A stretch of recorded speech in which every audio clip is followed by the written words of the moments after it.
शुक्लांबरधरं विष्णुं शशिवर्णं चतुर्भुजं प्रसन्नवदनं ध्यायेत् सर्वविघ्नोपशान्तये।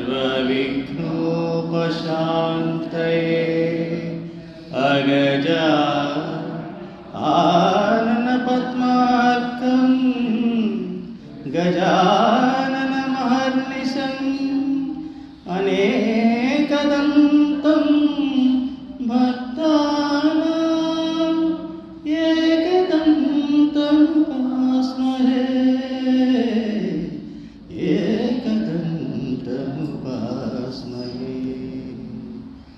गुरुः ब्रह्मा गुरुः विष्णु गुरुदेवो महेश्वरः गुरुः साक्षात् परब्रह्म तस्मै श्री गुरवे नमः।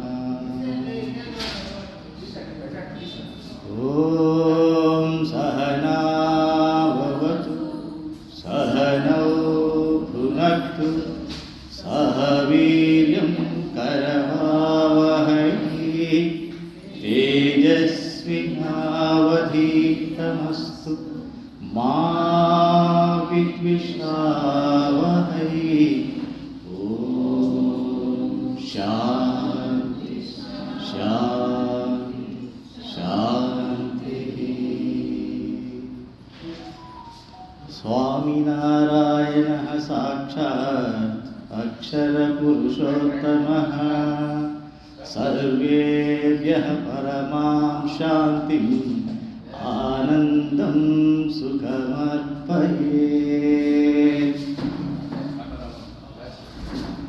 ఈరోజు కుచేరరావు గారు శ్రీలత దంపతులు చాలా చక్కని సంకల్పం. ఇటువంటి సంకల్పం రావాలన్నా కూడా ఎన్నో జన్మల పుణ్యం చేస్తే తప్ప ఇలాంటి సంకల్పాలు రావు. ఆ సంకల్పం వచ్చిన వెంటనే అది కార్యరూపం దాల్చుతుందా అంటే దాల్చదు. మధ్యలో కొన్ని విఘ్నాలు వస్తూ ఉంటాయి.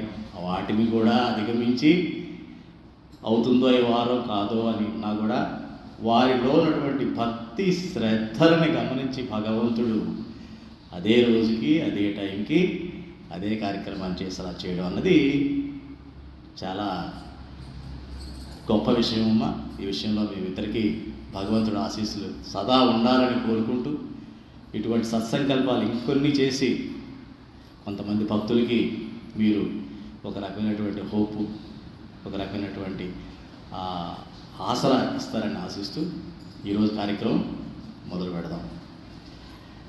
అసలు మన కమ్యూనిటీలో ఈ ప్రవచనాలు ఈ సత్సంగం అన్నది మొదలు పెట్టడానికి కూడా ఒక రకంగా ఇక్కడ చెప్పిన ప్రవచనాలు ప్రపంచవ్యాప్తంగా మన వాళ్ళు అటు ఇటు వెళ్ళినా కూడా వినేలాగా చేసేటువంటి సౌకర్యాన్ని కలిగించడానికి కూడా శ్రీమతి శ్రీలత గారే కారణం అని పదే పదే చెప్పాను. ఈరోజు కూడా సభాముఖంగా చెప్పడం నా ధర్మం. అది భగవంతుడు నాకు ఇచ్చినటువంటి ఆదేశం. ఎందుకంటే ఆవిడ మోకాళ్ళ నొప్పులకి ఆపరేషన్కి వెళ్ళినప్పుడు మాస్టర్లు మరి అక్కడ వినాలనుంది, రోజు నేను అక్కడికి కాలండి కదా సత్సంగానికి, దయచేసి మీరు రికార్డ్ చేస్తే బాగుంటుంది, పెడితే బాగుంటుంది అన్న ఆలోచన భగవంతుడు ఆవిడ ద్వారా నాకు చెప్పించడం జరిగింది.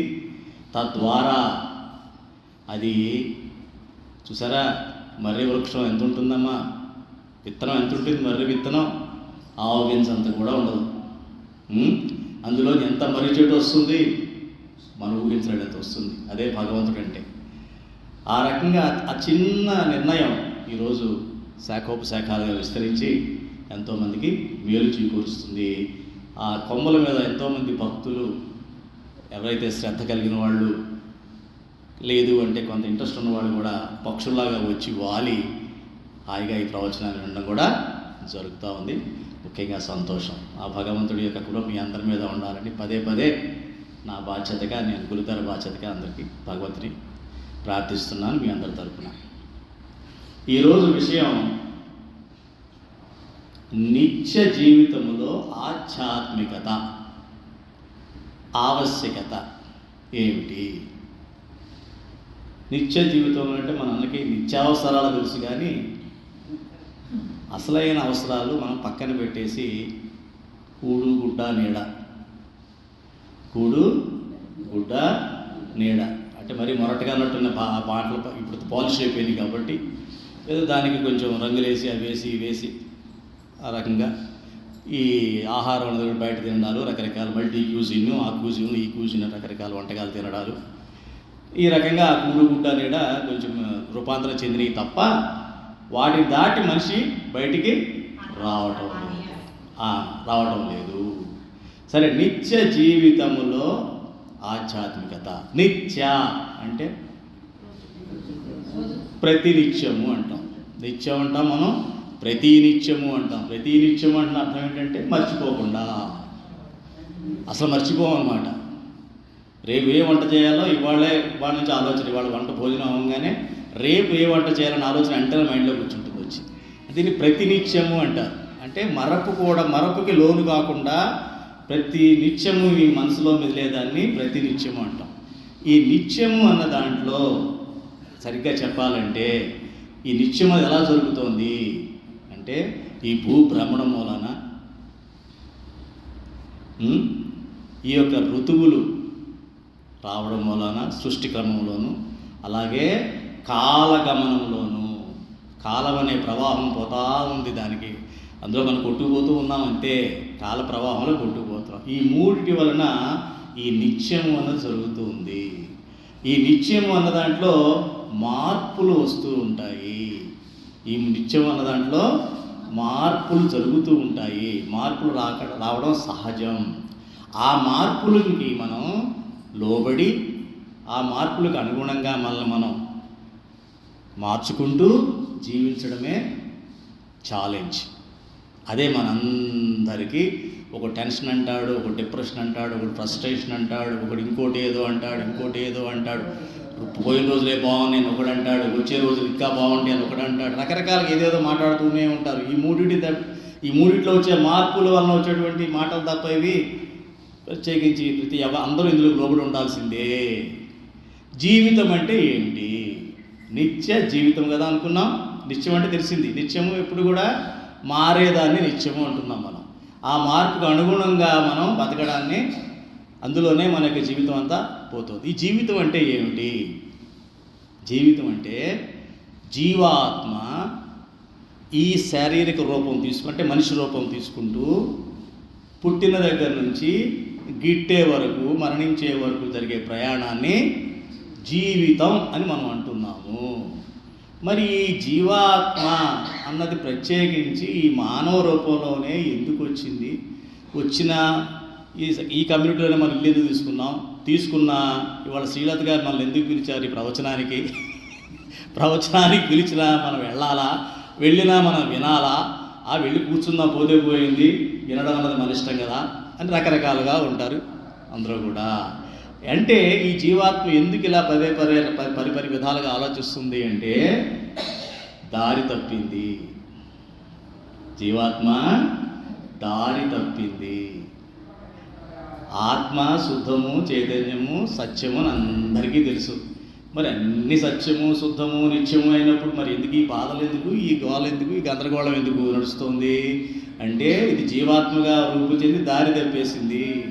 ఎలా దారి తప్పింది అంటే తను ఒక రాకుమారుడు అన్న సంగతి మర్చిపోయి, ఎవరైతే తప్పిపోయి ఆకులు అలములు తింటూ, అక్కడక్కడ ఎంగిలిస్త్రాకులు తింటూ, కనబడిన దాన్నే గొప్ప అనుకుంటూ, ఎప్పుడు ఎంగిలిస్త్రాకులు తినేవాడికి ఒక్కసారి ఎవడన్నా 4 విస్తరలో భోజనం వడ్డించడానికి ఎంత బాగుంటుంది వాడికి. ఈరోజు పండగ అంటాడు. అలాగే మనం అంతే, ఎప్పుడు మామూలుగా తినేరు ఈరోజు పండగ అని చెప్పి 4 ఎక్కువ చేసుకు తినడం. ఈ వీటి ద్వారా తప్ప ఈ జీవాత్మ ఏమైపోయింది? తన యొక్క అస్తిత్వాన్ని మర్చిపోయింది. అస్తిత్వం అంటే ఏమిటి? తన యొక్క స్వస్వరూపాన్ని మరిచిపోయింది. స్వస్వరూపాన్ని మరిచిపోయి స్వభావంలో పడిపోయింది. వాడికి 6 ఏళ్ల దగ్గర నుంచి 70-80 ఏళ్ళు వచ్చేంత వరకు కూడా నా స్వభావం ఇంతే అంటుంటాడు. ఏమిటి అదేమన్నా నీ స్వభావం ఇంతే గొప్ప విషయం? అదేమన్నా నీ స్వభావం ఇంతే కాదు, నీ స్వభావంతో బతకడంతో అలవాటు చేసుకున్నావు. అన్ని అలవాటుల్లో నాకు ఈ కూర ఇష్టం, ఈ పచ్చడే ఇష్టం, ఇదే ఈ బట్టలే ఇష్టం, ఈ ఇల్లే ఇష్టం ఎలా అంటున్నావో నాకు ఈ స్వభావమే ఇష్టం అని అంటున్నావు కాబట్టి దాంతోనే బతకడం నేర్చుకున్నావు కాబట్టి నా రకాల ఇబ్బందులను నువ్వు ఎదుర్కొంటున్నావు. సో ఈ జీవాత్మ అన్నది తప్పిపోయిన జీవాత్మ. మీకు ఇస్తాను, ఇక్కడ అంట పెడతాను. కృష్ణుడు వచ్చాడు మీకోసం. Thank you. అది సాయిబాబా దాంట్లో సిరీలో సాయిబాబా వస్తా అంటారు, అలా వచ్చాడు. సంతోషం. ఆ రకంగా జీవాత్మ దారి తప్పి రకరకాలటువంటి శరీరాల్లో తిరుగుతూ ఉంది. అదృష్టవశాత్తు తను తెలుసుకునేటువంటి స్వస్వరూపాన్ని తెలుసుకునేటువంటి అవకాశం ఉండే జన్మ, ఏమిటా జన్మ? మానవ జన్మ వచ్చింది. వచ్చినా కూడా ఈ మనిషి జన్మలో ఉన్నవాడు కూడా అది గ్రహించలేని దుస్థితిలో ఉన్నాడు. అది ఎలాగా అంటే మనం చాలాసార్లు కథ చెప్పుకున్నాం. ఒక చిన్న కథ మళ్ళీ చెప్తాను, మీకు గుర్తు కోసం మళ్ళీ చెప్తాను. ఒక సింహం పిల్ల తప్పిపోయి ఒక గొర్రెల గుంపులో వెళ్ళిపోయింది. చిన్నప్పుడే బేబీగా ఉండగానే ఆ తల్లి సింహం చనిపోయిందో ఏం జరిగిందో తెలియదు. మొత్తానికి ఆ సింహం పిల్లని ఈ గొర్రెలు సాకి పెంచుతుంటే పెరుగుతూ ఉంది. దాని వాళ్ళతో పాటు పెరుగుతూ అవి మేమే అంటుంది. ఇది కూడా, ఈ గొర్రె కూడా మేమే అంటుంది, కానీ సింహంలాగా గర్జించట్లా. తెలియదుగా, తన సింహం తెలియదుగా. అలాంటప్పుడు ఒకసారి ఒక పెద్ద సింహం ఈ గుంపు మీద వేటకు వచ్చింది. వచ్చి సింహాన్ని చూడగానే అన్నీ పరిగెడుతున్నాయి. ఏవి? గొర్రెలన్నీ పరిగెడతాయి. వాటికి తెలుసు సింహం వచ్చి మనం తినేస్తుంది, మనకి ఉండకూడదు, ఇది క్షేమం కాదు, మనం ఇమ్మీడియట్గా పట్టించి వెళ్ళిపోవాలి అని నిర్ణయించుకొని పరిగెడుతుంటే ఇది కూడా పరిగెడుతుంది. సింహం కొంచెం పెద్దదైంది, అయినా కూడా పరిగెడుతుంటే ఆ పెద్ద సింహానికి అనుమానం వచ్చింది. ఇదేమిటిది? ఆ గొర్రెలు పరిగెడుతుంటే అర్థం ఉంది, ఇది పరిగెడుతుంది అని చెప్పి దీనికి అర్థం కాక సరే వేట తర్వాత చూసుకుందాం, దీన్ని పట్టుకుందాం, దీని పరిస్థితి అసహ్యంగా ఉంది, నా సింహంలా నాలాగా ఉంది, మా జాతి సింహం ఇదేంటి ఇట్లా పరిగెడుతుందని చెప్పేసి ఇమ్మీడియట్గా సింహాన్ని పట్టుకొని నువ్వు రా అని చెప్పి అది నన్ను చంపొద్దు అంటుంది. అది నేను ఇన్ని చంపడం ఏంటే బాబు, నువ్వు సింహానివి, నువ్వు గొర్రెవు కాదు అని పక్కన కూర్చోబెట్టి అప్పుడు చెప్పింది, నువ్వు సింహానివమ్మా, నాలాంటి దానివే, నువ్వు వాటిని వేటాడాల్సిన దానివి, నువ్వు వాటిలాగా పరిగెడుతున్నావు ఏమిటి అంటే నేను గొర్రె అంటుంది. చాలామంది అంటుంటా కదా, లేదయా ప్రవచనానికి రావయ్యా, నువ్వు తెలుసుకోవయ్యా, నీ స్వరూపాన్ని నువ్వు తెలుసుకోవయ్యా అంటే ఎందుకండి, అన్నీ బాగానే ఉన్నాయండి, అన్నీ బాగున్నాయి, అన్ని సకలం సమస్తం ఉన్నాయి, నాకు దాని అవసరం ఏముందండి అంటాడు. అంటే మళ్ళీ సోషల్ మీడియాలో రావాలి, లేకపోతే అదేమన్నా పేపర్లో రావాలి, లేకపోతే ఎవడన్నా ఏదో చెప్పాలి, అప్పుడు దానికి స్వరూపాన్ని తెలియాలి. అంటే స్వరూపాన్ని చెప్పాల్సినటువంటి కూడా ఎవరు చెప్పగలుగుతారు? ఒక గురువు మాత్రమే చెప్పగలుగుతాడు. మన స్వరూపాన్ని బయటికి చెప్పగలిగేవాడు ఎవరో ఒక గురువు వారి జీవితంలో ప్రవేశిస్తే తప్ప ఆ మార్పు అన్నది జరగదు. అంతే కదా. ఇప్పుడు ఈ సింహానికి ఆ సింహం వచ్చి గురువుగా వచ్చి తీసుకెళ్ళి ఒక సరస్సు దగ్గరికి తీసుకెళ్ళి, నిర్మలంగా ఉన్న సరస్సు దగ్గరికి తీసుకెళ్ళి మొహాన్ని చూపించి, చూడు ఆ మొహం ఏంటో అంటే, అవును నా మొహం చూడు, అవును ఇద్దరు ఒకలా ఉన్నావేంటి అనడం మొదలుపెట్టింది. అంటే ఒక గురువు ఏం చేస్తాడంటే, నాయన నువ్వు మానవ జన్మలో పుట్టావు, నేను మానవ శరీరాన్నే తీసుకున్నా, కానీ నేను కొంత నా యొక్క స్వస్వరూపాన్ని గ్రహించిన తర్వాత నేను దేని వెనక పడాలో, దేని వెనక పడకూడదో, దేన్ని నేను ఆసక్తిగా ఉండాలో, దేనిపైన ఆసక్తి ఉండకూడదో, దేనికి మహిమ ఇవ్వాలో, దేనికి మహిమ ఇవ్వకూడదో, ఏది దివ్యమైనదో, ఏది దోషభూయిష్టమైనదో, ఏది శాశ్వతమైనదో, ఏది అశాశ్వతమైనదో, ఏది చివరి వరకు నీకు శాంతిని ఆనందాన్నే ఇస్తుంటుందో, ఏది నీకు శాంతి ఆనందాన్ని తీసేస్తూ ఎప్పుడు విచారం శాంతి దుఃఖం సుఖం ఇస్తూ ఉంటుందో, ఇవన్నీ నేను తెలుసుకున్నాను. అది నీకు సాధ్యమే. నేను ఈ మానవ శరీరంలోనే, నీలాంటి మానవ శరీరంలోనే గ్రహించాను, నువ్వు కూడా గ్రహించవచ్చు. అంటే నేను గర్జించడం నేర్పిస్తాను, నువ్వు కూడా గర్జన నేర్చుకో అని చెప్పింది. అది గర్జించింది. సింహం గర్జించగానే అది మటుకు అంది. ఫస్టే రాదు కదా గర్జన, వస్తుందా? ఇప్పుడు అలవాటు కాదు. చిన్న పుట్టిన దగ్గర మేమే అంటుంది. ఇవాళ వచ్చి గురువుగారు వచ్చారు కదా అని చెప్పి ఆ గర్జించగలవా? అది అయ్యే పని కాదు. కాబట్టి కానీ నేను గర్జించాలి. ఇప్పటివరకు నేను అరిచినటువంటి కూతలు తప్ప కూతలు మేతలు తప్ప చేసింది ఏమీ లేదు. అంటే ఇన్నాళ్ళు మనం బతికిన మాటలు కానీ, నేను మాట్లాడిన మాటలు కానీ, నేను తిన్న భోజనం కానీ, నేను చేసిన జీవితం కానీ అదంతా వ్యర్థము. ఇక నుంచి నా స్వరూపాన్ని గ్రహించినట్లయితే నేను చాలా ఆనందంగా బ్రతకగలుగుతాను అని చెప్పడం జరుగుతుంది గురువు గారు. అందుకే గురువుని ఏమంటారంటే, గురువు ఎవరో కాదు, వాయిస్ ఆఫ్ గాడ్. భగవంతుడు మాట్లాడితే బాగుంటుంది అనుకుంటారా అందరూ అనుకుంటాం కదమ్మా. భగవంతుడు కనబడితే అంటే అది కష్టం, మనకు కనబడ్డు. ఇది మనకు దోష బుద్ధితో ఉన్నవాడికి భగవంతుడు కనబడడు. ఎందుకని? ఆయన దివ్యమైనటువంటి గుణాలు ఉన్నవాడు. సర్లే, కనబడని దేవుడు ఎందుకండి? కనబడే దేవుడి గురించి చెప్తా. ఉదాహరణకి చాలామంది చెప్తారు అందులోనూ దేవుడు ఉన్నాడు కదా అంటారు. అది వాస్తవమే, కానీ నువ్వు అలా బిహేవ్ చేస్తున్నావా? చేయట్లేదు కదా. ఉదాహరణకి సూర్యనారాయణ పొద్దున్న ప్రత్యక్ష నారాయణ సూర్యుడు వస్తాడు. సూర్యుడు అందరూ ఏం చేస్తారు? అందరూ సూర్య నమస్కారం చేస్తారు. సూర్యుడు వచ్చాడంటే సూర్యుడు వెలుతురు ఆయనదేగా, సూర్యుడు వెలుతురు కూడా ఆయనదే కదా. ఆయన వైపు దండం పెట్టే బదులు వెలుతురు అంత ఆయన పెట్టండి, పెడుతూ వెలుతురుని కూడా, వెలుతురులో కనబడే ప్రతిదాన్ని కూడా మీరు ఆయన చూపించిందే కదా, ఆయన వెలుగుపడే కదా నీకు కనిపిస్తోంది, అవునా కదా? మరి అది కూడా సూర్య భగవానుడి ప్రత్యక్ష స్వరూపమే కదా. ఆ రకంగా ఎంతమంది గ్రహిస్తున్నారు? గ్రహించరు. అందుకనే ఒక గురువు అన్నవాడు వచ్చి ఆయన వాయిస్ ఆఫ్ గాడ్ అంటారు. భగవంతుడి యొక్క వాయిస్, ఆయన గొంతు, భగవంతుడి గొంతే గురువు అన్న విషయం మనం తెలుసుకోవాలి. ఏమా? సో నిత్య జీవితంలో ఆధ్యాత్మికత అంటే ఏమిటి? ఇంత చెప్పా కదా, స్వస్వరూపం, నా గురించి నేను తెలుసుకోవడం. నేను దారి తప్పిపోయాను. ఎలా తప్పిపోయానండి? మా అమ్మ పేరు తెలుసు, మా నాన్న పేరు తెలుసు, మా తాత పేరు తెలుసు, మా ముత్తాత పేరు తెలుసు. మా ఊరు వెళ్తే మా ఊళ్ళో పంతులు గారు 7 తరాల వంశవృక్షం గీసి మరీ ఇచ్చేశాడు. గోత్రాలు అంటాడు, అయ్యి అంటాడు, ఇవి అంటాడు, కొమ్మలు కూడా తెలుసు, రమ్మలు తెలుసు, వాటి వేళ్ళు కూడా మాకు తెలుసు. ఎట్లా అంటారు? నేను దారి తప్పానని అంటాడు కదా. అంటే ఏమిటి? నువ్వు ఈ మనిషి శరీరానికి సంబంధించిన అడ్రస్ గురించే మాట్లాడుతున్నావు. నువ్వు ఆత్మవి అంటే అనాదిగా ఉన్నావు. చాలామంది ఇప్పుడు మన సీనియర్స్ ఉన్నారు కాబట్టి సీనియర్స్ ఏమంటుంటారంటే, ఆ రోజుల్లోనండి అంటుంటారు. బాబు, ఆ రోజులు కాదయ్యా, ఆ జన్మలో అని మాట్లాడు. ఎక్కడున్నావు అప్పుడు? పోయిన 1 కోటి జన్మలు అయి ఉంటాయి నీకు. ఆ జన్మలోనండి అని అప్పుడు తెలుస్తుంది స్టోరీ ఏమిటో. నెక్స్ట్ జన్మ గురించి ఆలోచిస్తావు, అప్పుడు ఆలోచిస్తావు నెక్స్ట్ జన్మ గురించి. ఇప్పుడు నెక్స్ట్ జన్మ గురించి ఆలోచన లేదు, ఎందుకంటే ఈ శరీరమే పర్మనెంట్ అనుకుంటున్నావు. ఈ పర్మనెంట్ అనుకున్నది మారిపోతుందే ప్రతి క్షణం. ఇవాళ నీలో శక్తి లేదు, కానీ మనసులో మటుకు ఇంకా అదే ఇది ఉంది. ఉందా లేదా? అంటే ఏంటి? ఎందుకుంది? ఆ నేను అన్నది మారటంలా, ఆ నేనుకున్న అలవాట్లు మారటంలా, ఆ నేనుకు నువ్వు చేసిన అలవాట్లు ఏది కూడా మారటంలా. ఏ అలవాట్లు చేసావో ఆ అలవాట్లే కావాలంటుంది. దేని ద్వారా నువ్వు ఆనందాన్ని పొందావో ఆ ఆనందమైనా కావాలంటుంది. దేని ద్వారా నీకు దుఃఖం కలుగుతుందని భయపడుతున్నావో అది నాకు వద్దు అని ప్రయత్నిస్తూ ఉంది. ఆ నేనుకి నువ్వు కొన్ని అలవాట్లు చేశావు. అందుకనే నువ్వు బాలుడి దగ్గర నుంచి వృద్ధుడైనా సరే అది ఎలాగైతే నిన్ను వదలకుండా అట్లాగే ఉన్నాయో, నువ్వు శరీరాన్ని వదిలిన తర్వాత కూడా వాసన రూపంలో నిన్ను అవి వదలకుండా అట్లాగే ఉంటాయి. అందుకని మనం చేసిన పొరపాటు ఏమిటయ్యా అంటే, సైన్స్లో జరిగేటువంటి డెవలప్మెంట్ పట్టుకొని అందులో ఏదొస్తే అది బ్లాక్ అండ్ వైట్ టీవీ వస్తే black and white TV, colour TV వస్తే కలర్ టీవీ, స్మార్ట్ ఫోన్ వస్తే స్మార్ట్ ఫోను, సోషల్ మీడియా వస్తే సోషల్ మీడియా, ఏది వస్తే అది ఏది చూపిస్తే అది చూసి అలవాటు చేసేసుకున్నాం. అప్పుడు ఏం జరుగుతుంది మనకి?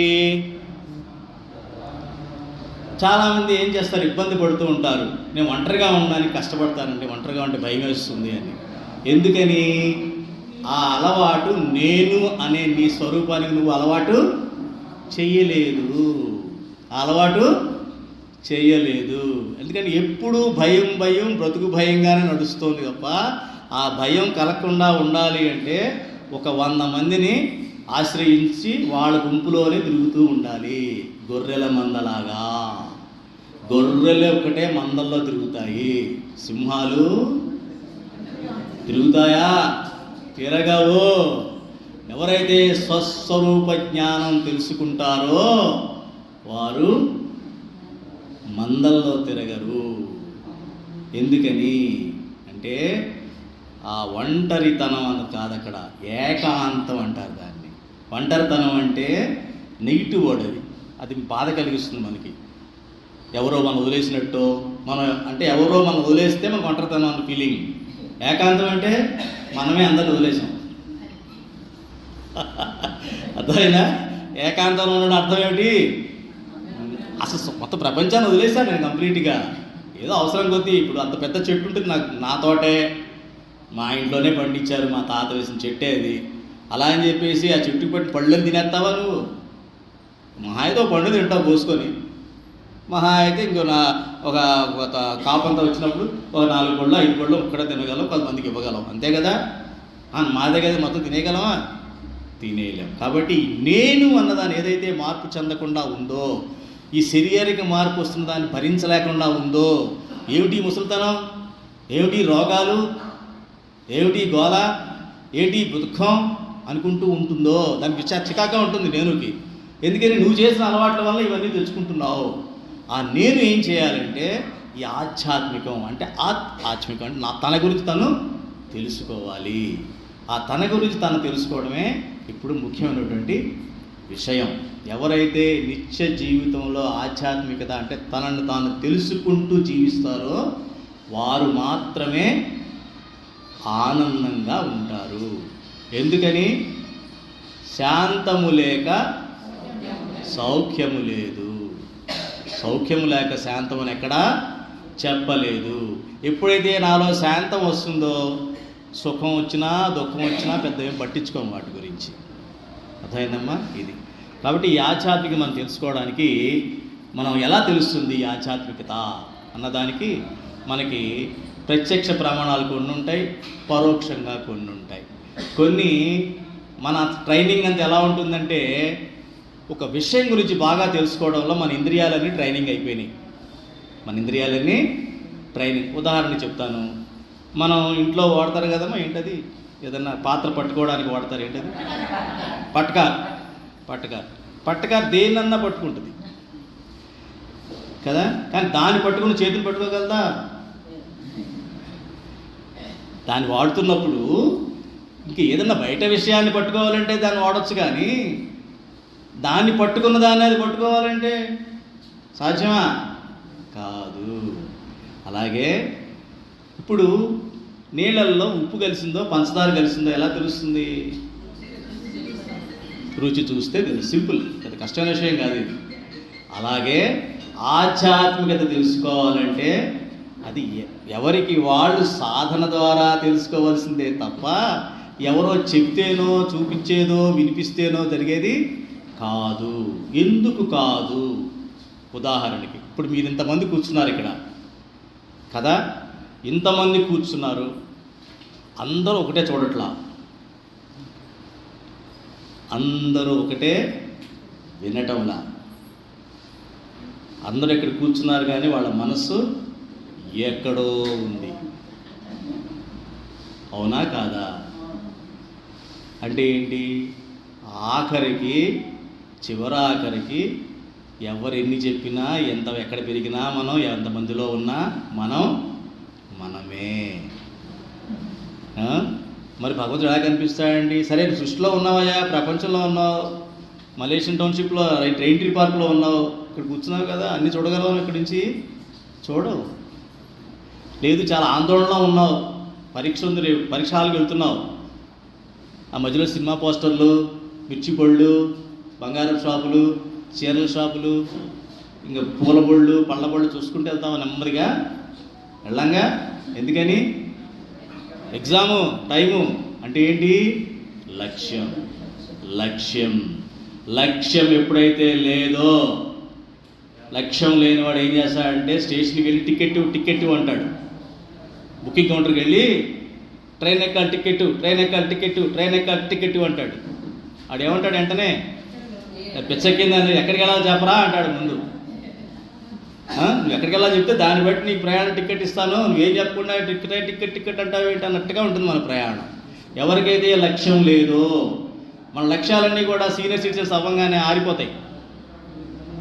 ఇంకేం అన్నీ ఏమైపోయినాయి, ఏం అవలా ఇంకా అసలు నీకంటే ఏం అవలా, ఏంటి అయిపోయినాయి, మూటలు పోయడం అయిందేమో.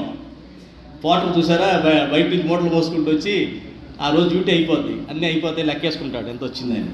ఆడనొచ్చు ఆ మాట, ఏమని అయిపోయిందండి, నాకు అన్నీ అయిపోయినాయండి అని. మరి తెల్లారు లేచి మళ్ళీ మొదలెట్టాలిగా, మళ్ళీ నెక్స్ట్ జన్మ ఎత్తాక కూడా మళ్ళీ మొదలెట్టాలిగా దుకాణం. ఇవి ఎప్పటికీ పోటర్గా ఉండదలుచుకుంటే ఓకే, ఎన్ని జన్మలైనా పోటరే బాగుందండి, ఒక క్వార్టర్ వేసుకోవచ్చు. పగలంతా మూటలో పోసేసి రాత్రి అవగానే ఒక క్వార్టర్ వేసి పడుకున్నామండి, ఎంత హాయిగా ఉంటుందో మీకేం తెలుసు. కరెక్టే వాడి భాషలో. అలాగే మనవాళ్ళు అంటుంటారు, 4 ఇళ్ళు ఉన్నాయండి, 2 పొలాలు ఉన్నాయండి, ఇంకేమిటి బంగారం ఉందండి, మా పిల్ల అమెరికాలో ఉన్నారండి, ఇంకేం కావాలండి అంటాడు. కానీ మనశ్శాంతి లేక ఇంటికి బయటికి అక్కడికి తిరుగుతూనే ఉంటాడు. Roaming roaming roaming roaming roaming roaming. ఏంది ఏమైందంటే టైంపాస్. ఇదేంటి ఇలా బాగానే ఉందన్నావు కానీ ఇంకో టైంపాస్ ఎందుకు వస్తుంది నీకు మధ్యలో మాట? అన్నీ ఉన్నప్పుడు కరోనాలో అప్పుడు ఏం చేసావు? ఏం కనపడ్డాడు అప్పుడు? ఎవరు కనిపించాడు కరోనా అప్పుడు? దేవుడే కనిపించాడు అందరికీ. రేపు ఏముందో తెలియదు, నువ్వు ఉన్నవన్నీ ఇది అయిపోయింది. మన ఎక్కడ జగపతి బాబుతో ఏదో చిన్న రీలు కనపడిందమ్మా నాకు, ఇందులోనో ఎవరు పంపించారు వాట్సాప్లో. అతను చెప్తున్నాడు, మావాడు ఒకడు ఉన్నాడండి, నేను బెజాటై స్టైల్లో మాట్లాడతాడుగా అతను, అదే మాట మాట్లాడతాడు. మావాడు ఒకడు, మా ఫ్రెండ్ ఒకడు ఉన్నాడండి, అటు అసలు ఏమనేవాడంటే బెజవాడతో కొనేస్తాను, నాకు డబ్బులు ఉన్నాయి, ఆంధ్రాని కొనిపడేస్తాను, అన్ని డబ్బులు ఉన్నాయి అన్నాడు. కరోనా వచ్చింది, ఆక్సిజన్ సిలిండర్ లేకపోయాడు అన్నాడు. కరోనా అందరికి గుణపాఠం చెప్పింది. ఇప్పటివరకు నువ్వు ఏదైతే అన్నీ ఉన్నాయి అనుకున్నావు, ఏవి లేవని ప్రూవ్ చేయడానికి వచ్చింది అది. అప్పటికి చాలామందికి లేదు జ్ఞానోదయం కావట్లే, మనం ఏం చేయలేం. నెక్స్ట్ జన్మ బెటర్ లక్. బాగా వచ్చేస్తుంది మా సత్సంగం లేదు, మన సత్సంగం వాళ్ళకి బాగా వచ్చేసింది ఈ పదం. నెక్స్ట్ జన్మ బెటర్ లక్ కొంతమంది ఉంటారు. ఓకే, వాళ్ళకన్నా కనీసం ఇప్పుడు కొంచెం వాసన వస్తే ఈ వాసన అది మారుతుంది అని నా ఉద్దేశం. అంటే ఏమిటి అంటే, నాలో ఉండే స్వస్వరూపం నేను అని ఏదైతే ఉందో దానికి ఏ అలవాటు చేస్తే అదే వాసనల కింద మారుతాయి. అదే వాసనల కింద మారాయి. ఎందుకు మారుతాయి అంటే ఇప్పుడు స్వభావం అది అయ్యింది కాబట్టి. నిజమే, నీకు అన్నీ ఉన్నాయి, సంతోషంగా ఉన్నావు, చాలా బాగుంది, నీకు సంతోషం కాదంటలేదండి, అదే ఆనందమే. కానీ ఆనందంలో భయం కూడా మిళితమై ఉంది. ఇది పోతుందేమో, చాలా కష్టపడి సంపాదించాను, ఇదేమన్నా దొంగల పాలు అవుతుందేమో, ఇది సద్వినియోగం అవ్వదేమో, ఎవడో నాశనం చేస్తాడేమో, నేను పడ్డ కష్టం అంతా నోరు కట్టుకొని అన్ని కట్టుకొని చేసినట్టు సంపాదించినంత ఏమైపోతుందో, పరులు పాలైపోతుందో, దొంగల పాలైపోతుందో, ఇలాంటి చింత ఉంటుందా ఉండదా? ఉంటుంది. మరి ఆధ్యాత్మికవేత్తలకు ఏముంటుంది అంటే ఈ చింతలు ఉండవు సరికదా. ఆ ఆనందం పరిమితి శాశ్వతంగా ఉంటుంది. ఆ ఆనందం శాశ్వతంగా ఉంటుంది. కేవలం ఆనందం ఒకటే ఉంటుంది, మిగతా ఏమీ ఉండవు. వాటిని ఎలాగైతే మనం ట్రైన్లో వెళ్తున్నప్పుడు వాటి వస్తున్నప్పుడు అన్నీ చూస్తూ కూర్చుంటాం, మన ప్లేస్లో మనమే ఉంటాం, చూస్తూ ఉంటాం. నదులు వస్తాయి, కొండలు వస్తాయి. అదే రాజమండ్రి విజయవాడ లాంటి చోట అయితే చండాలం అంతా వస్తుంది రోడ్డు పక్కన, మన ట్రైన్ పక్కన, బొంబాయి కానీ అన్నీ కనబడుతూనే ఉంటాయి, నడుస్తూనే ఉంటుంది బండి. కానీ నువ్వు నీలాగానే ఉంటావు. నేను లక్ష్యం తెలుసు, దాని టికెట్ కొనుక్కున్నావు కాబట్టి నేను లక్ష్యాన్ని నిరభ్యంతరంగా చక్కగా చేరుకుంటాను ఆనందంగా అనేటువంటి భావన మనలో ఉంటుంది. కాబట్టి ఆ పక్కకి అనిపించే దేన్ని కూడా మనకి ఎఫెక్ట్ ఇవ్వవు. సింపుల్ కదా. కాబట్టి నేను ఈ ఆనందాన్ని కొట్టుబడేయట్లేదమ్మా. కానీ మానవ జన్మకి ఆనందం ఏమిటి, మొత్తం మానవ జన్మ యొక్క విజయ, సక్సెస్ ఆఫ్ హ్యూమన్ అంటే ఏంటి, ఒక మానవ జన్మకి నేను సక్సెస్ అయ్యాను అని చెప్పడానికి సూత్రం ఏమిటి? జంతువులు కూడా అంతే కదమ్మా. ఆకలిస్తే ఏ పెట్టి తింటాయి, నిద్ర వస్తే పడుకుంటాయి, ఆకలిస్తే తింటాయి, దాని ఆయుష్యంత వరకు బతుకుతాయి, పిల్లల్ని పుట్టిస్తాయి. ఇది ఎప్పుడు జరుగుతుంది? కొన్ని తరాలు, కొన్ని యుగాల నుంచి నడుస్తోంది. సాలీడు అప్పుడు ఎలా గూడు కట్టిందో ఇప్పుడు కూడా, త్రేతాయుగంలో సాలీడు ఎలా ఉందో కలియుగంలో కూడా సాలీడు అలాగే ఉంది. మరి మనిషి గత 50 సంవత్సరాలనే మారిపోయాడే. ఎంత అభివృద్ధి చెందాం మనం గత 50 సంవత్సరాలతో పోల్చుకుంటే, ఎంత మారిపోయాం. ఇవాళ మన ఇంట్లో 4 తరాలు ఉంటున్నాం. అందుకనే 4 గదులు ఉన్నాయి, 4 గదులు వేరు అయిపోయినాయి. 4 తరాలు. తరం అంటే 20 ఏళ్ళు ఒకప్పుడు, ఇప్పుడు తరం అంటే 5 ఏళ్ళు. తరం అంటే 5 ఏళ్ళు. తరం అంటే ఏమిటి? వాళ్ళ మానసిక ఆలోచన దృక్పథం మారిపోతూ ఉంటుంది, వాళ్ళ విలువలు మారిపోతూ ఉంటాయి. అర్థమైందమ్మా? ఆ రకంగా మనం మార్పుకి చాలా ఫాస్ట్గా లోన్ అవుతున్నాం. యాక్చువల్గా ఈ మానవ జన్మకి ఏది సక్సెస్ సూత్రం అంటే, ఎవరైతే తన స్వస్వరూపాన్ని తెలుసుకొని అందులో ఉన్న ఆనందాన్ని తీసుకుంటూ ఉంటారో, మకరందాన్ని, వాళ్ళు విజయవంతులు.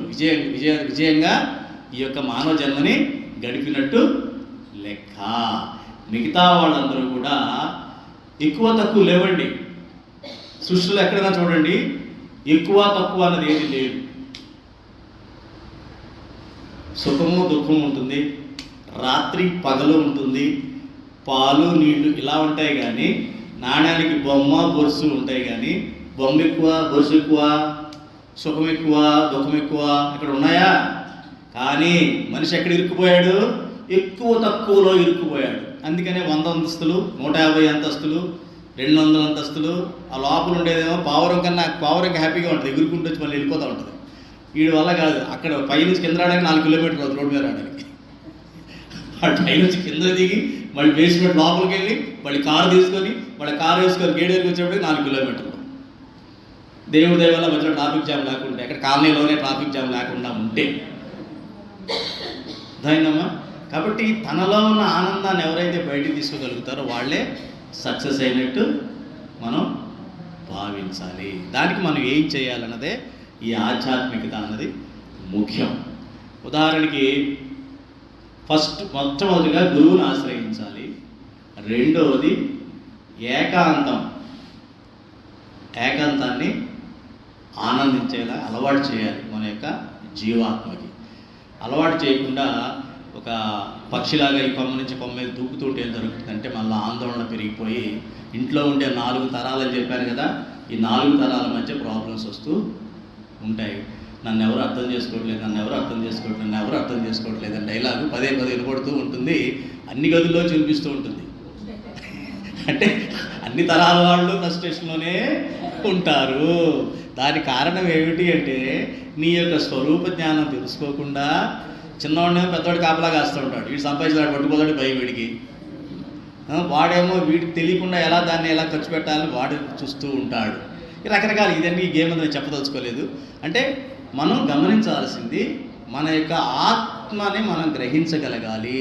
జీవాత్మ ఏదైతే ఉందో దాన్ని గ్రహించడమే ఆధ్యాత్మికత అంటారు. దానివల్ల మీకు పర్మనెంట్ ఆనందం ఉంటుంది. ఇప్పుడున్న ఆనందాలన్నీ కూడా చాలా చిన్న ఆనందాలు. ఇది నేను చెప్పింది కాదు. మీకు నైక్ అనే షూస్ ఉన్నాయి తెలుసు కదా, బూట్లు ఉంటాయి, నైక్ షూస్. అక్కడ ఇలా టిక్ ఉంటుంది, టిక్ మార్క్ ఉంటుంది తెలుసా? చాలామంది చూస్తుంటారు. చిన్న టిక్ ఉంటుంది, దానికి పెద్ద స్టోరీ ఉంది. జస్ట్ డూ ఇట్ అంటాడు ఆయన. నైక్ చెప్పేది ఏంటంటే జస్ట్ డూ ఇట్ అని చిన్న టిక్ జేలా ఉంటుంది అనమాట. అది దాన్ని చాలా రీసెర్చ్ చేసి ఏం చెప్పారంటే, ఈ పక్కన చిన్న కొమ్ము ఉంటుంది కదా జేలో, ఆ చిన్న కొమ్ము మీ యొక్క లౌకిక వ్యవహారాలు వచ్చేటువంటి ఆనందం. అది అంతే ఉంటుంది. అందరికీ ఆనందం ఉంటుంది లేదని కాదు. ఉద్యోగం వస్తే ఆనందంగా ఉండదా? ఉంటుంది కదా. పెళ్ళైతే ఆనందంగా ఉండదా? ఉంటుంది కదా. ఇల్లు కొట్టే ఆనందంగా ఉంటుంది, డెఫినెట్గా ఆనందం కాదట్లా. కానీ ఆ ఆనందం పోతుందేమో అని భయం కూడా ఉంటుంది వాళ్ళకి. సెక్యూరిటీ ఉంటుంది వాళ్ళందరికీ. ఇప్పుడు నార్త్ కొరియా దేశం తీసుకోండి. నార్త్ కొరియాలో అందరూ హ్యాపీగా ఉంటారు. డిక్టేటర్ ఉన్నాడు అక్కడ, అందరూ హ్యాపీగానే ఉంటారు. కానీ ఆనందం ఉంటుందా? సెక్యూరిటీ ఉంటుంది, అందరికి సెక్యూరిటీ ఉంటుంది. అంటే అందరికి కూడా హ్యాపీగా, అంటే వాళ్ళకి కావాల్సినటువంటి కూడు గుడ్డ నీడతో ప్రశాంతంగా ఉండవచ్చు అందరూ కూడా. కానీ ఆనందంగా వచ్చేటప్పటికి ఉండదు. అందరూ యుఎస్ఏకి, యూకేకి, అటు వెళ్ళిపోతుంటారు. ఎందుకని? అక్కడ ఆనందం ఉంది, ఎందుకంటే ఫ్రీడమ్ ఉంది, గ్రోత్ ఉంది అనమాట. అది ఈ పెద్ద గీత అనమాట. జేఎన్ ఇలా గీస్తే, టిక్కులా గీస్తే ఈ పెద్ద గీత. వాళ్ళు గమనించింది ఏంటంటే, ఈ పెద్ద గీత దగ్గర ఎవరైతే తన నేను తెలుసుకొని జీవితాన్ని గడుపుతున్నారో వాళ్ళు ఉన్నారు. అంటే ఆధ్యాత్మిక వేత్తలందరూ ఈ పక్కన ఉన్నారు. పర్మనెంట్ ఆనందం, అది ఎప్పుడు పెరుగుతూ పోయే ఆనందం. ఈ ఎవరైతే మెటీరియలిస్టిక్ ఆనందంలో ఉంటారో వాళ్ళు చిన్న టిక్ దగ్గర ఉన్నారు. మరి వీళ్ళు ఆ పక్క రావాలంటే ఎలా రావాలి? ఆ చిన్న టిక్ కిందకు వస్తుంది చూసారా, అది కష్టం అనమాట. చాలామంది ఏం చేస్తారంటే ఇక్కడ అక్కడ రావాలంటే భయపడతారు. ఎందుకని? వాళ్ళకి కావాల్సిన సపోర్ట్ దొరకదు. ముందు గుంపు ఉంటుంది కదా, గుంపులో ఉన్న అలవాటు వీళ్ళకి. ఆధ్యాత్మిక వచ్చినప్పటికీ గుంపు ఉండదు. అదృష్టవశాత్తు మనకి సత్సంగం అనే గుంపు ఇక్కడ దొరికింది. అందరికీ దొరకదు సత్సంగం అనే గుంపు. సత్సంగం అనే గుంపు దొరకడం అదృష్టం. అందుకనే సత్సంగం రావడం కూడా ఎంతో రాసి పెట్టుకుంటే తప్ప, ఎంతో పుణ్యం చేస్తే తప్ప మీరు సత్సంగంలో రాలేరు. మీరు తపస్సులు ఎన్నన్నా చేయండి, రాలేరు అంతే. అనుగ్రహం ఉన్నవాళ్ళు మాత్రమే సత్సంగంలో కూర్చోగలుగుతారు. కూర్చున్న వాళ్ళు మాత్రమే కొంతమంది వినగలుగుతారు. విన్నవాళ్ళు దాన్ని గ్రహించగలిగేవాళ్ళు బహుకొద్ది మంది ఉంటారు. గ్రహించి ఆచరించినప్పుడు దాని యొక్క ఆనందం వస్తుంది. అదనమాట కింద టిక్కు కిందకి వెళ్ళిపోతుంది కదా, ఒక గీత కిందకి వెళ్ళిపోతుంది కదా, ఆ కిందకి వెళ్ళిపోయేటప్పుడు మనకి ఏ గ్రోత్ కనిపించదు. ఏదో వదిలేసినట్టు ఫీలింగ్ వస్తుంది. వదిలేయడం ఫీలింగ్ ఏంటి అంటే గుంపులు వదిలేసినట్టు, వాళ్ళతో ఉన్న సరదాలు వదిలేసినట్టు, వాళ్ళతో ఉన్నటువంటి ఏదో చాలా కోల్పోయినట్టు ఫీల్ అవుతూ ఉంటాం అనమాట. అలా మనం చాలా ఫీల్ అయ్యాం.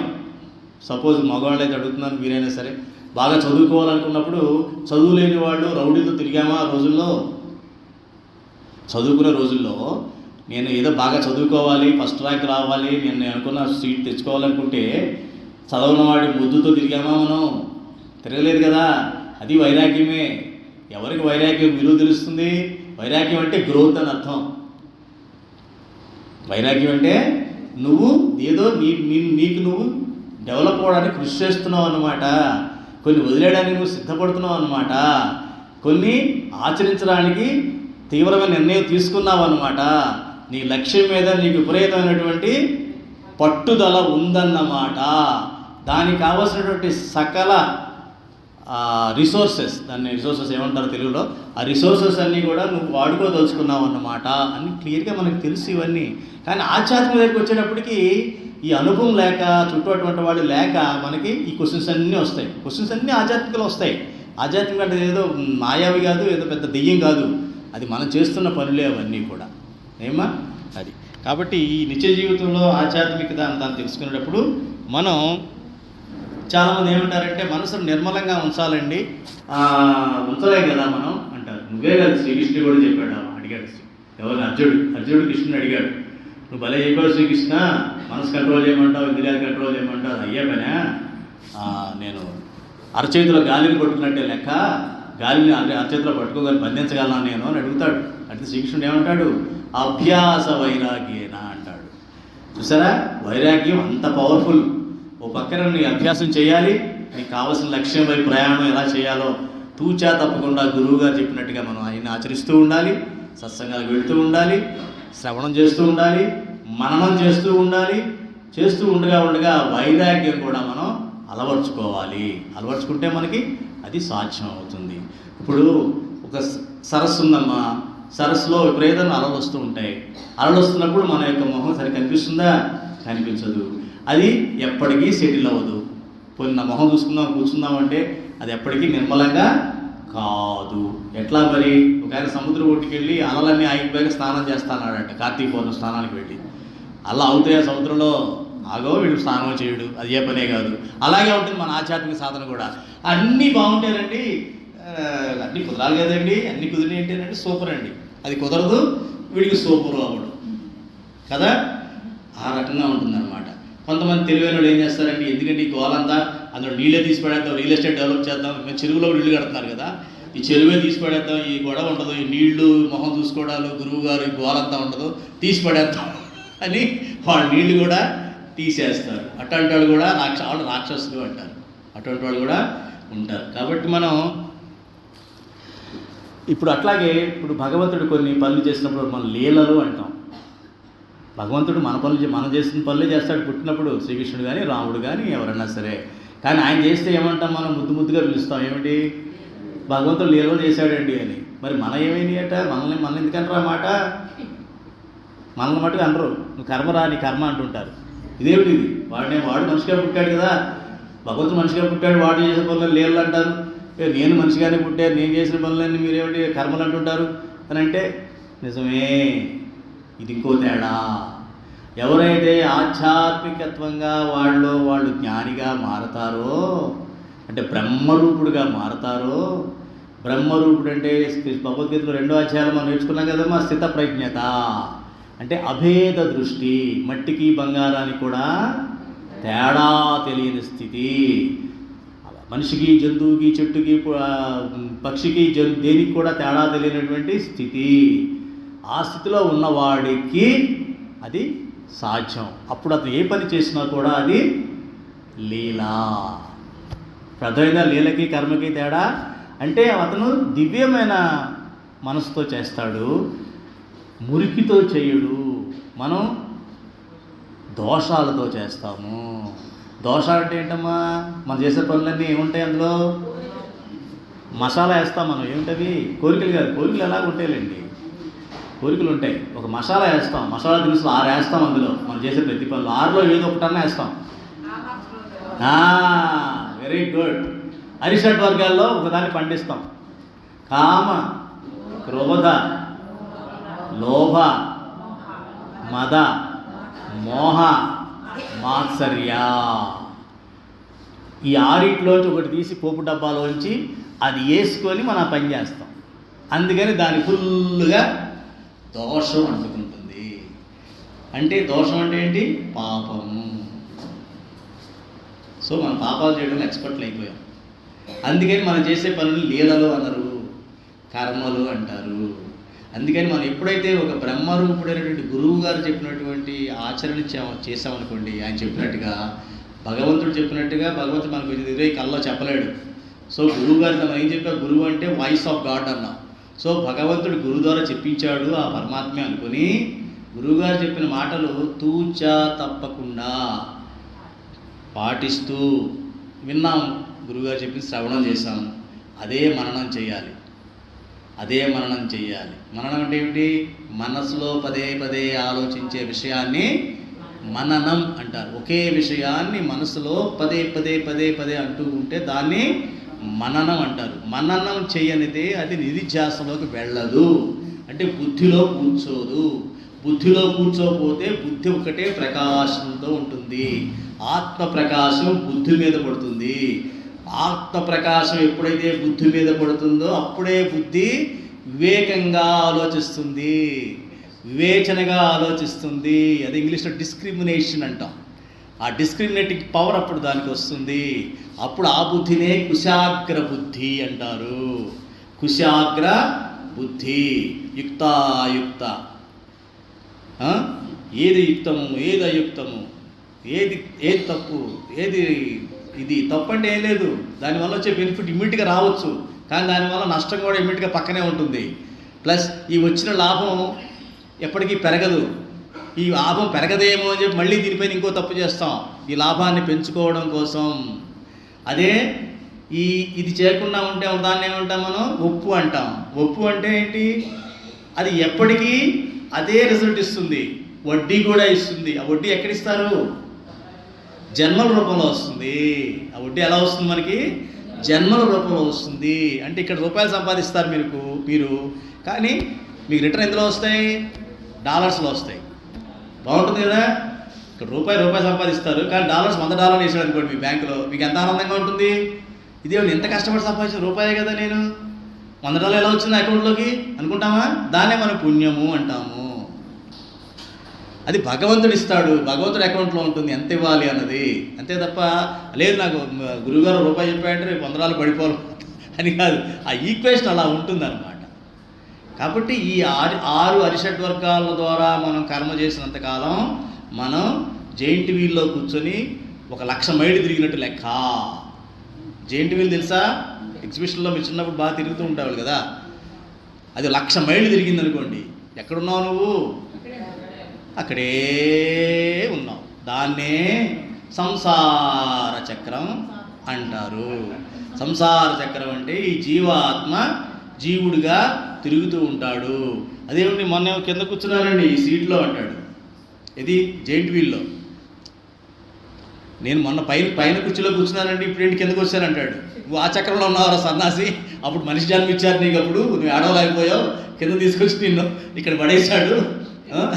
ఏ వైరస్, కరోనా వైరస్ గానో ఏ బ్యాక్టీరియానో జన్మ వచ్చింది నీకు, కిందకు వచ్చేసావు అంటే ఏంటి? ఆడు నేను ఒక దగ్గర ఉన్నాను, ఒక దగ్గరే ఉన్నావురా, నువ్వు పైకి వెళ్ళగలుగుతావు. మళ్ళీ కాసేపు ఆలోచించి పైకి వెళ్ళాలనుకో, మళ్ళీ పైకి వెళ్ళాక మళ్ళీ ఇందులోనే ఉండాలి, బయటపడాలనుకో.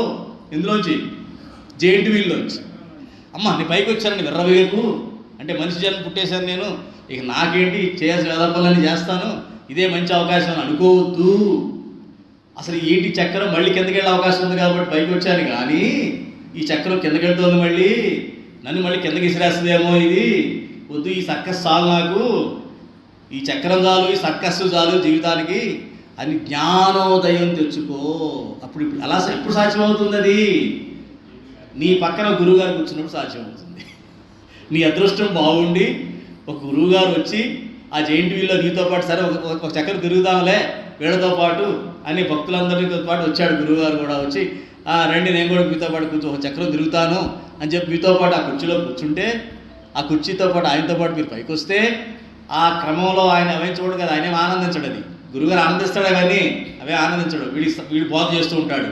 ఒరే నాయన పైకి వెళ్తున్నా ఆనందపడుతున్నావు, మళ్ళీ కింద పడతావురా, ఇందులో బయటికి రావాలని అనుకోరా బాబు అంటాడు. వీడికి అర్థమవుతుంది ఎన్నిసార్లు తిరిగి కళ్ళు తిరుగుతున్నాయి కానీ 1,00,000 కిలోమీటర్లు తిరిగావు ఇక్కడ వరకు నువ్వు అంటే 1,00,000 జన్మలు అనమాట. 1,00,000 జన్మలు అయింది అంటే అవునా గురువు గారు ఏమిటో కళ్ళు తిరుగుతున్నాయి అందుకే తిరుగుతున్నాయి, నీకు ఈ 1,00,000 జన్మలు తిరిగావు కాబట్టి నీ కళ్ళు తిరుగుతున్నాయి, ఇంకా తిరగట్లేదా కళ్ళు, ఇంకా తిరుగుకో 1,00,000 తిరుగు అంటాడు. ఇదన్నమాట. కాబట్టి నేను మీకు అర్థమయ్యే భాషలో నాకు ఇచ్చినటువంటి పరిమితమైనటువంటి సమయంలో కాస్తన్నా కోస్తన్నా మన వారి శ్రీలత గారు నా మీద అభిమానంతో సత్సంగం మీదటువంటి ఆవిడకి విపరీతమైనటువంటి శ్రద్ధ అంటారమ్మా. భక్తి అందరికీ ఉంటుంది. ఎందుకంటే భక్తి చూడాలంటే మన పండగ ఫెస్టివల్ కమిటీ చాలు, అందరూ అక్కడే ఉంటారు. భక్తులు అందరికీ ఉన్నాయి, భక్తి లేదని ఎవరు చెప్పలేదు. పూజలు చేస్తారు, భక్తి చేస్తారు, అందరూ చేస్తారు. శ్రద్ధ ఉండదు. శ్రద్ధ అంటే విశ్వాసము అంటే ఏవైతే భగవంతుడు చెప్పాడో గురువు గారి ద్వారా వాటి మీద విపరీతమైన విశ్వాసం. ఆ విశ్వాసం గురించి చెప్తూనే మనం మా వాళ్ళకి కథ చెప్పాను. 90-110 మీకు చెప్పానా మన దాంట్లో చెప్పలా, కానీ వాళ్ళకి చెప్పాను. మనం ఎవరు నమ్ముతామన్న దానికి. ఒక ఆయన ఉన్నట్ట గురువుగారిని, నాలాంటి శిష్యుడు గురువుగారిని ఆశ్రయించినప్పుడు గురువుగారిని అడిగితే, గురువుగారు ఈ మాయ అంటారు, అదంటారు, ఇదంటారు, ఏంటండి గోల, నాకేం అర్థం కావడం లేదు అన్నాడంట. అంటే ఏమి లేదయ్యా, చిన్న సినిమా చూపిస్తారు చూడని చెప్పి చిన్న యూట్యూబ్ మన వాట్సాప్ లాంటిది ఓపెన్ చేసి చూపించాడు డైరెక్ట్గా లాగా. ఇద్దరు మాట్లాడుకుంటున్నారు పెద్ద మనుషులు. ఒకడు ఇంకోటికి అప్పు ఇచ్చాడు, 100 రూపాయలు అప్పు ఇచ్చాడు.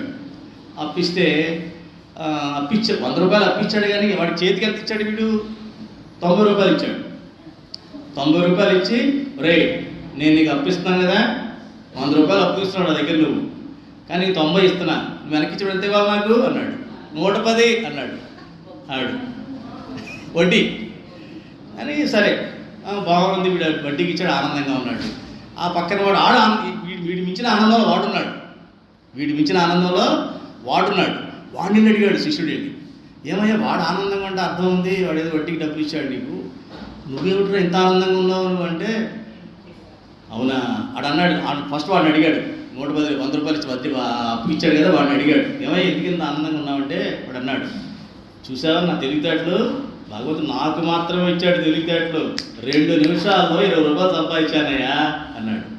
అబ్బా అన్నాడు శిష్యుడు, నిజమే గొప్పే కదా అని. వాడి దగ్గరికి వెళ్ళాడు, ఎవడు తప్పు తీసుకున్నాడు వాడి దగ్గరికి వెళ్ళి, ఏమయ్యా సరే వాడు ఆనందంగా ఉన్నాడంటే అర్థం కనిపించింది, నాకు కొంచెం అర్థం అనిపించింది, నువ్వెందుకు ఇంత ఆనందంగా ఉన్నావు, వాడికైనా బాగా ఆనందంగా అనిపిస్తున్నావు నువ్వు అంటే, పెచ్చాడా నేను 2 నిమిషాల్లో 90 రూపాయలు సంపాదించాను అన్నాడు. వీడికన్నా 9 రెట్లు ఎక్కువ వీడు ఆనందంగా ఉన్నాడు. ఇంకా అర్థమైందమ్మా. అప్పుడు గురువుగారు అన్నాడు అనమాట, చూసావా వీడు ఎవరు నమ్మాడు, వాడిని నమ్ముతాడు. నువ్వు ఆధ్యాత్మికము దేవుడు దెయ్యం అని చెప్తే ఆడు నమ్మడు. ఎందుకంటే ఆడి ప్రారంభం వాడి కర్మ అంతవరకే ఉంది. వీడు మాయనే నమ్ముతాడు. ఆ మాయ వీడిని నమ్మించి అది 9 రెట్లు ఆనందపడుతూ ఉంటుంది ప్రకృతి, వీడి మటుకు కోల్పోతాడు. అప్పటి వరకు సంపాదించినట్టు 100 రూపాయలు కూడా కోల్పోయాడు. అప్పటి వరకు వాడి జీవితంలో సంపాదించిందంతా కూడా కోల్పోయాడు. అర్థమైందమ్మా ఈ కథ.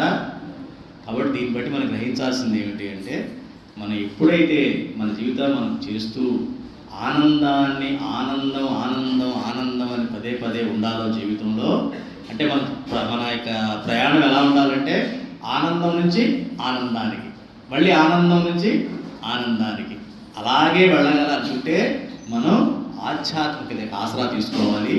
ఈ సభాముఖంగా నేను అందరికీ చెప్పబోతున్నాను, సత్సంగం అంటే స్త్రీమూర్తులకు ఒకరికే కాదండి, పురుషులకు కూడా అది వ్యాలిడే. ఎందుకంటే సత్సంగం అంటేనే స్వస్వరూపం తెలుసుకోవడం, స్వస్వరూపం అంటే ఆత్మ అని ఎవరు వాళ్ళు తెలుసుకునేటువంటి జ్ఞానం తెలుసుకోవడం, ఆ జ్ఞానం తెచ్చుకోవడంలో స్త్రీ పురుష భేదం ఉండకూడదు, ఉండదు కూడా. ఆత్మక లింగ భేదం లేదు. ఆ శ్రీకృష్ణుడు చెప్పాడు కదా, చిన్న లేదు, చిత్కా లేదు, ముసలి లేదు, ముతక లేదు, ఆడ లేదు, మగ లేదు, ఎవడన్నా సరే ఆధ్యాత్మిక జ్ఞానం తెలుసుకొని తీరవలసిందే. లేదండి ఈ జన్మ పురుషులు అయిపోయి పర్వాలేదు, నెక్స్ట్ జన్మ స్త్రీ అవతారం ఎత్తి అప్పుడు ప్రసంగానికి వెళ్ళి అప్పుడు జ్ఞానం తెచ్చుకొని అప్పుడు చూద్దామని అనుకుంటే నెక్స్ట్ జన్మ బెటర్ నాకు. సో నా సమయం మించిపోతుంది, నాకు వేరే పని కూడా ఉంది. నాకు సాధ్యమైనంత మేర చాలా తక్కువ సమయంలో చెప్పాల్సినంత సరళమైన భాషలో నేను మీకు చెప్పాను అనుకుంటున్నాను. కొంత డోసు కొంచెం ఘాటుగా అనిపించినా మరి కొంత తప్పదు, ఎందుకంటే ఒక్కొక్కసారి స్ట్రాంగ్ డోస్ వేస్తే తప్ప కొన్ని అర్థం కావాలి, కొంత చెప్పడం జరిగింది. కానీ ఇందులో ప్రత్యేకించి నేను చెప్తున్నాను మీరు వింటున్నాను అనుకోవద్దండి. నేను కేవలం మీలో ఒక సభ్యుడినే. నా యొక్క ఆరాటం ఏమీ లేదు. అందరూ తెలుసుకునే విద్య ఇదే నేను గమనించాను. దీన్ని ఆచరిస్తూ ఒక రకమైన ఆనందాన్ని అనుభవిస్తున్నాను. కాబట్టి అందులోనూ కూడా మా మిసెస్ కూడా వచ్చారు ఇవాళ. ముఖ్యంగా దానికి చాలా సంతోషం నాకు. ఆవిడ స్వయంగా పిలిచారమ్మ, చాలా ఆనందం. ఆవిడ రావడం కారణం మీరే. ఆ రకంగా ఈ నాకు సహకరిస్తున్నట్టు నా ఫ్యామిలీ మెంబర్స్ కూడా, వాళ్ళకు కూడా నేను చాలా, ఎందుకంటే నేను స్థితి రాయడానికి ఎందుకంటే ఎక్కువ చదువుకుంటూ ఉంటాను, నా గోల్లో నా లోకంలో నేను ఉంటాను. సో అటువంటిప్పుడు అలా భరించడం కూడా కష్టం. కాబట్టి మా missus she is very grateful. ఉద్యోగం చేసుకుంటూ కూడా నా మీద ఎటువంటి ప్రెషర్ తేకుండా, ఎటువంటి ప్రెషర్ అంటే ఇంకా విడమని చెప్పాలంటే చాలా ఉంటాయి.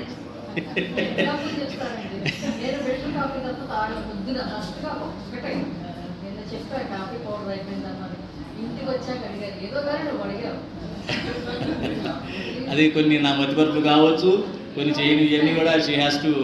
అంటే నేను అనేది ఏంటంటే ఈ ఆధ్యాత్మిక విద్య స్త్రీలు ఒకళ్ళే వస్తున్నా కూడా మీరు రావడానికి కారణం కూడా మీ యొక్క హస్బెండ్స్ యొక్క సపోర్టు.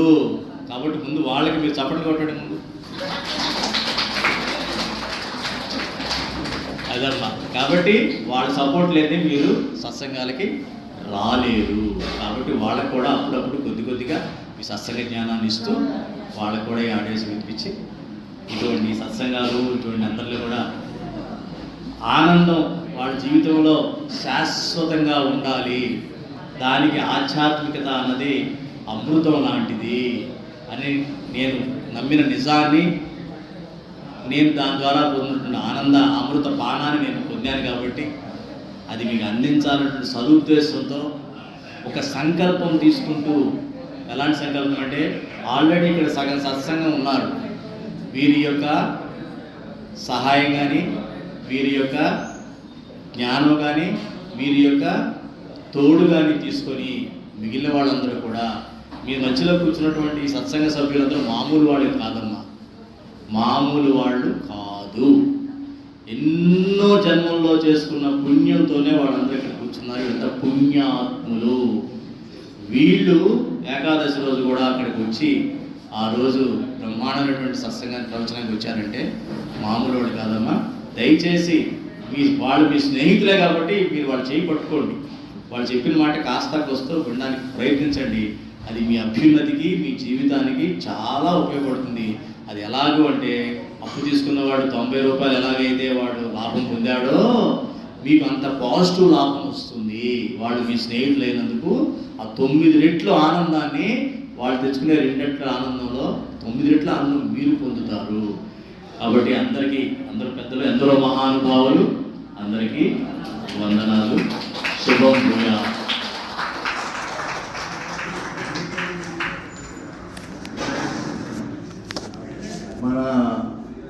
నిజంగా మన కాలేజ్ చేస్తున్న అదృష్టము